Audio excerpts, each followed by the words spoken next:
In 1849, a miner walked into the El Dorado Hotel in Hangtown, California, slapped gold dust on the bar, and said, "Give me the most expensive thing you have." That $6 plate is number 9 on this list. Number 6 was known by a considerably saltier name around actual campfires. Number 1 caused an armed conflict in 1814. These 20 meals were not recipes. They were the difference between living and dying. Hit subscribe because this might change how you think about the food that built America.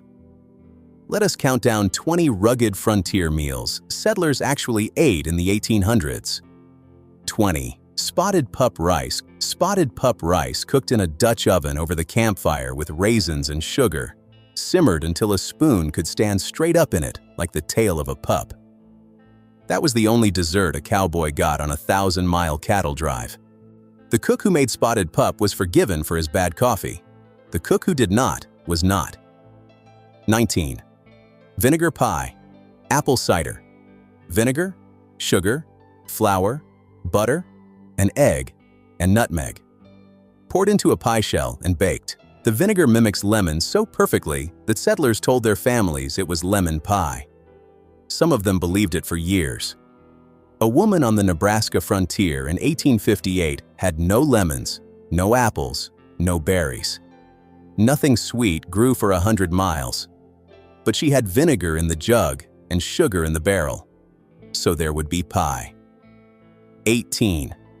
Johnny Cakes cornmeal. Johnny Cakes cornmeal, boiling water, and salt.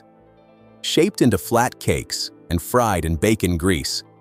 Called Johnny Cakes in New England, Who Cakes in the South, Journey Cakes on the trail. 3 ingredients. No oven needed. Could be cooked on a campfire, a hearth, a flat rock, or the blade of a hoe. The Johnny Cakes are the bread of leaving. You made them when you loaded the wagon and headed west into land you had never seen. 17. Skilly-gally break. Hardtack with a rifle butt. Soak the pieces in water to soften them and force out the weevils. Fry in hot bacon grease until golden. Crumble bacon over the top. Civil War soldiers called hardtack worm castles and sheet iron. They sang parodies about it, but they ate skilly-gally because there was nothing else. A soldier who wanted to pretend he was eating food instead of survival soaked the bugs out, fried it in grease, and told himself it was dinner. 16. Bean hole. Beans. Dried beans, salt pork, onion, molasses. Parboil the beans. Layer everything in a Dutch oven. Bury the pot in a hole filled with hot coals. Cover with dirt and walk away. Come back 12 hours later. The beans are impossibly tender and surrounded by a thick, dark sauce. In Maine, lumber camps, the bean hole was the only thing that got its own shelter. 50 men slept in a single bunkhouse, but the beans slept in their own building.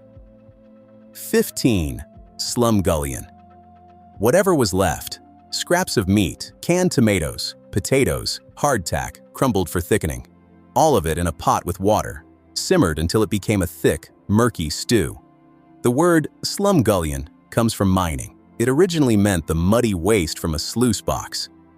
That tells you everything about how miners felt about the stew. It looked like mud. But a man who spent 12 hours in a freezing creek panning for gold did not care what his dinner looked like. 14. Sourdough flapjacks. Mix sourdough starter with flour and water. Let it ferment overnight near the fire. In the morning, add salt and baking soda and fry in bacon grease. Gold rush miners were called sourdoughs because they always carried their starter. On cold Sierra Nevada nights, a miner tucked his starter pot inside his bedroll to keep the yeast alive. The starter was worth more than gold dust. Gold could not make bread. Here is something the history books leave out. The frontier did not have a food culture. It had a survival system. Corn grew where wheat would not. Beans traveled without spoiling. Salt pork lasted months without ice. Sourdough reproduced itself from nothing but flour and water. Every meal on this list was built from ingredients that could survive the journey west, because the people carrying them were not sure they would survive it either. The frontier decided the menu. The settlers just learned to cook it. 13. Salt pork and cream gravy. Fry thick slabs of salt pork until the edges are crispy and the fat is rendered. Remove the meat. Stir flour into the hot drippings to make a roux. Add milk or water gradually, stirring until a thick, creamy gravy forms. Pour over biscuits or Johnny cakes. Lay the fried pork slices on top. Salt pork was the one food that united every American on the frontier. Lewis and Clark carried barrels of it. Oregon Trail pioneers packed it in flour barrels to keep it cool. An Oregon Trail diary summed up the entire crossing in one line. The only change we have from bread and bacon is bacon and bread. You did not eat salt pork because you liked it. You ate it because it was there, it did not spoil, and it kept you alive. That was enough. 12. Burgoo. Whatever game was killed that day, squirrel, rabbit, venison, wild turkey, a bear. All of it went into the biggest pot you had with potatoes, onions, corn, and cabbage. Simmered for hours until the meat fell off the bones. Kentucky burgoo was democracy in a pot. At militia musters and political rallies, somebody hung a kettle the size of a bathtub over a fire. Rich men's game and poor men's game cooked together, and nobody's portion tasted different from anyone else's. The frontier did not have much equality, but it had burgoo. 11. Prairie oysters. Bull calf testicles harvested during spring branding. Peeled, sliced, pounded flat, dredged in flour, and fried in lard until golden. Prairie oysters, Rocky Mountain oysters, cowboy caviar, calf fries. The names are all euphemisms because nobody wants to say what they are eating. But on a ranch in the 1870s, nobody blinked. You castrated the calves. You fried the results. You ate them with the dust of the branding corral still on your boots. Squeamishness was a luxury that did not exist on the frontier. 10. Buffalo tongue boiled in salted water for 3 hours, peeled, sliced, and served. Sometimes smoked over hickory, sometimes pickled in brine. Buffalo tongue was the choicest cut on the plains, prized above all other bison meat. Tender, rich, and fatty, completely different from the tough, lean muscle meat. During the great hunts of the 1870s, commercial hunters killed an estimated 40 to 60 million buffalo, took the hides and tongues, and left thousands of pounds of meat per animal to rot on the prairie. The tongue was worth a quarter, the hide was worth $3, the rest was worth nothing to a man with a rifle and a railroad to ship to. Wyatt Earp, Bat Masterson, and Wild Bill Hickok all hunted buffalo before they became lawmen. The hides paid the bills. The tongues fed the hunter. Buffalo tongue was the most delicious thing on the frontier. It was also proof of the most wasteful slaughter in American history. 9. Hangtown fry eggs at $1 each. Oysters shipped on ice from San Francisco, 100 miles away. Bacon from back east. Bread the oysters, fry them in butter, pour beaten eggs over the top, lay bacon across it, and fold like an omelet. $6 a plate in 1849, roughly $200 today. Placerville was called Hangtown after 3 men were hanged from an oak tree on Main Street. The miner who ordered the first Hangtown fry had just pulled $50 in gold out of a creek. $6 for the most expensive thing in California was the cheapest celebration in history. In a camp full of broke, starving miners eating hardtack and beans, the man eating oysters and eggs was the man who had hit pay dirt. The Hangtown fry was not a meal, it was an announcement. The tree they hanged men from is gone. The omelet survived. 8. Dried buffalo jerky. Buffalo meat cut into thin strips, rubbed with salt, and hung on wooden racks in the prairie wind. A pound of jerky contains the protein of 4 pounds of fresh meat. It required no refrigeration, no cooking, and no fire to eat. A Lakota woman cutting buffalo into strips and hanging them in the wind was performing an act her grandmother had performed for thousands of years. The technique did not change, because it did not need to. When white settlers learned to make jerky, they were learning the oldest food preservation technique in North America. 7 chuck wagon, chili, dried beef, crushed red chili peppers, onion, garlic, cumin, and sweet. No beans. Original trail chili never had beans. Simmered in a Dutch oven for 3 hours until the meat was tender and the chili had reduced into a thick, dark red gravy. The recipe came from Mexican vaqueros and was adapted by Texan chuck wagon cooks. Chili peppers contain capsaicin, which stimulates appetite and masks the flavor of less than fresh meat. The chuck wagon cook was the second most important person on a cattle drive, after the trail boss and before everyone else. Cowboys deferred to the cook because he controlled the only thing that mattered at the end of a 14-hour day. A good chili cook kept cowboys loyal. A bad one lost them to the next outfit. Here is what the history books will never capture about frontier cooking. Every one of these cooks, from the chuck wagon to the homestead hearth, was solving the same problem. How do you feed people when the nearest store is 200 miles away and the supply wagon comes twice a year? The answer was always the same. You used what the land gave you. You wasted nothing. You learned to make something worth eating from almost nothing worth having. That knowledge crossed a continent. It built every settlement west of the Mississippi, and most of it was never written down. 6. Son of a gun stew from a freshly killed calf. Heart, liver, tongue, sweetbreads, kidneys, and the marrow gut. The tube connecting the calf's 2 stomachs filled with partially digested milk. That marrow gut was the key ingredient. It gave the stew a rich, slightly sweet flavor that nothing else could match, now known by a considerably saltier name around actual campfires. The organ meats had to be eaten immediately because they would not keep. The muscle meat could be dried or salted, but the organs were dinner that night, or not at all. Organ meats are the most nutrient-dense foods available, rich in iron, zinc, vitamin A, and B vitamins. Cowboys on the trail ate a monotonous diet of beans, bacon, and biscuits.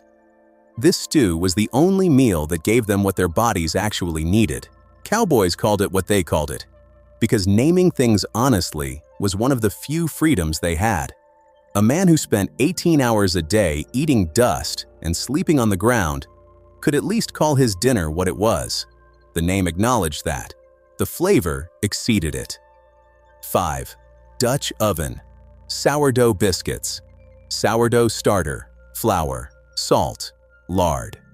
Mixed the night before, arranged in a greased Dutch oven, set near the fire to rise overnight.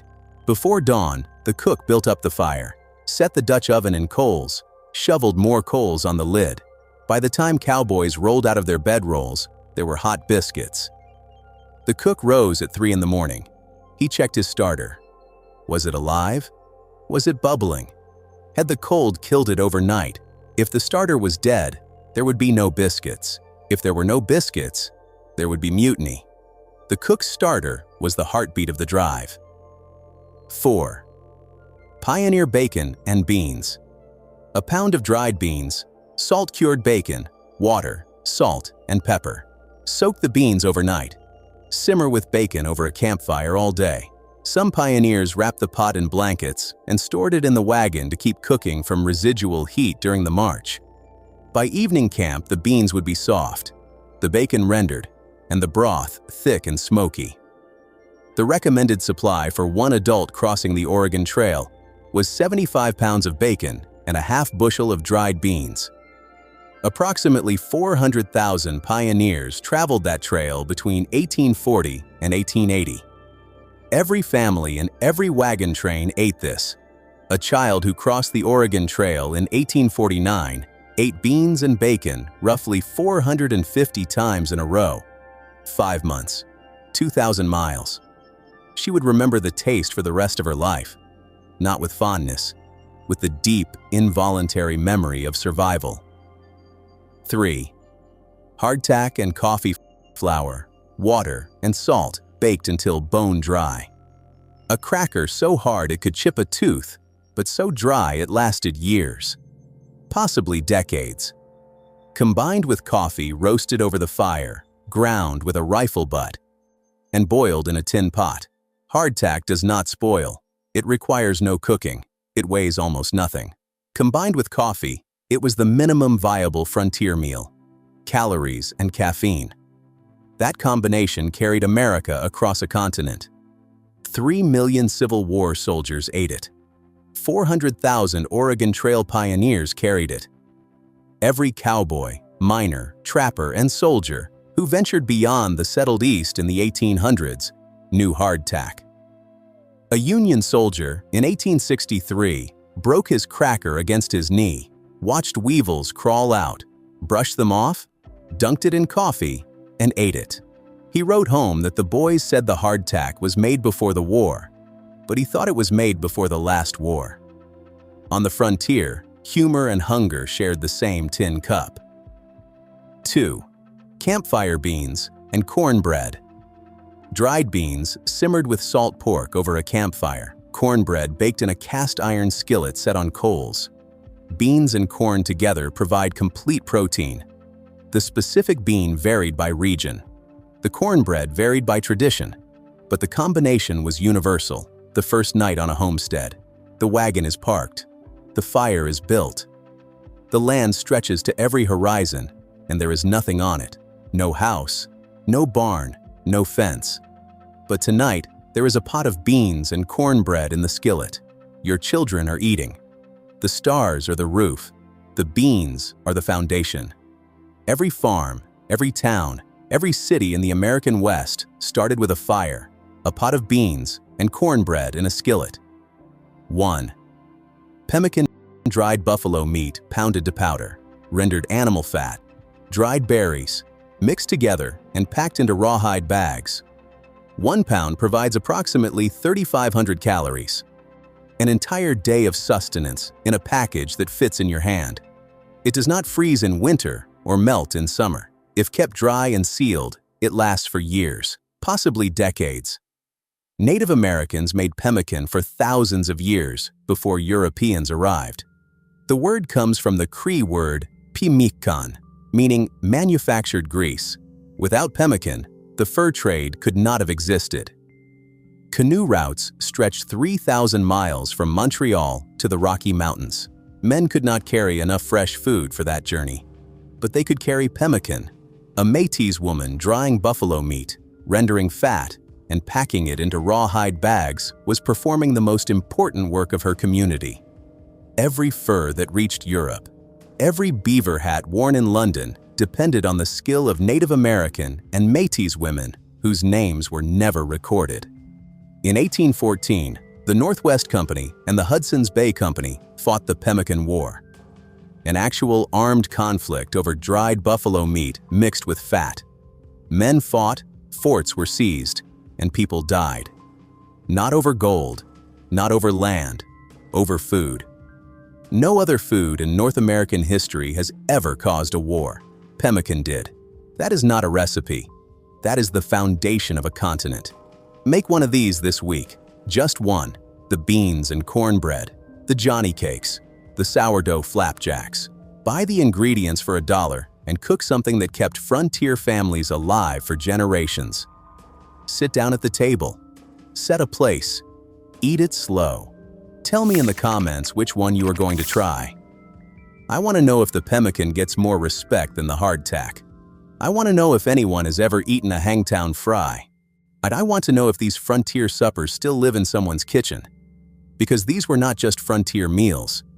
They were 20 ways that settlers, soldiers, cowboys, and native peoples looked at a wilderness that offered nothing and made it offer everything. That is not survival. That is the beginning of a nation.